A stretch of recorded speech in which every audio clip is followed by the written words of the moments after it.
ታክሲ ውስጥ ገብቼ እንደተቀመጥኩ አጠገቤ ካለች ልጅ ስልክ የወጣ ድምፅ ነው። እንዳትመራ አመረኝ በጥቂት ነገር እንጂ። መዝሙር ካደመጥኩ ረጅም ዓመት ሆኖኛል። ድሮ በልጅነት የማውቃቸውም ጠፍተውኛል። ዛሬ ግን ድንገት በጆሮዬ ሽው ያለው መዝሙር ምን አለ ባላለቀ እስክል ቀልቤን ስቦኛል። ልጅቷ መስኪሪኗ ላይ እንደተተከለች ናት። መጀመሪያ ያየሁት እስከ ባቷ ድረስ ያለ ርቃኗን ነበር። ትንሽ ቀና ስል ጥቁር ቀሚስ ሎጎ ጣል ያደረገች ናት። ከዛ በላይ ቀና ብዬ ላይ አትፈራው።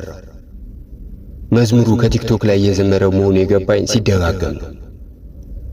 መኪናዋ ልትሄድ ስትል የሞት ሞቴን ቀና እንዳልኩ መጀመሪያ እንባ ከሚያፈሰው አይኗ ጋር ተገጣጣም። አፍንጫዋ ላይ ትልቅ ቀለበት ተንጠልጥሏል።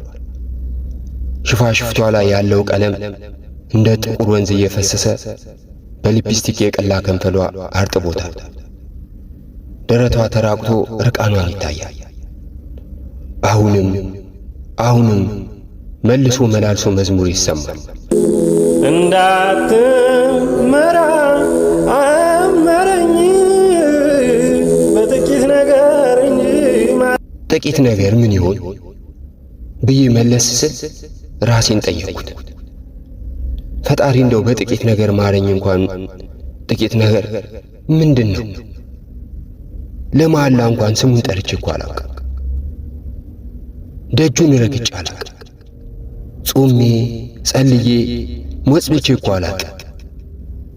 ታዲያ የኔ ጥቂት ነገር ምን ይሆን? እንደዛ ያልኩ እያሰላሰልኩ ያቺ ሴት ወራጅ አለ ወራጅ አለች። ድምጿ በሲቃ ብዛት ይቆራረጣል። ዝም ብዬ እስክትወርድ ባይኔ ተከተልኳት። መዝሙሩ አላቆመም።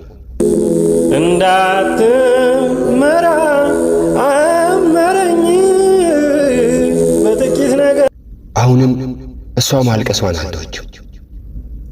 ታክሲዋ በቆመችበት ጥላት ልትሄድ ስትል ግን እኔም ድንገት ወራጅ አለ አልኩኝ። የሴቲቱን መጨረሻ ለማየት እንጂ መውረጄ ግን አልነበረም። እንደወረድኩ መንገድ ስትሻገር አይቼ ተከተልኳት። የ6 ኪሎን አደባባይ ተሻግራ ትንሽ እንደተራመደች ማርቆስ ቤተ ክርስቲያን ጋር ስትደርስ በሩ ላይ ሄዳ ወደቀች። ለመጀመሪያ ጊዜ እኔም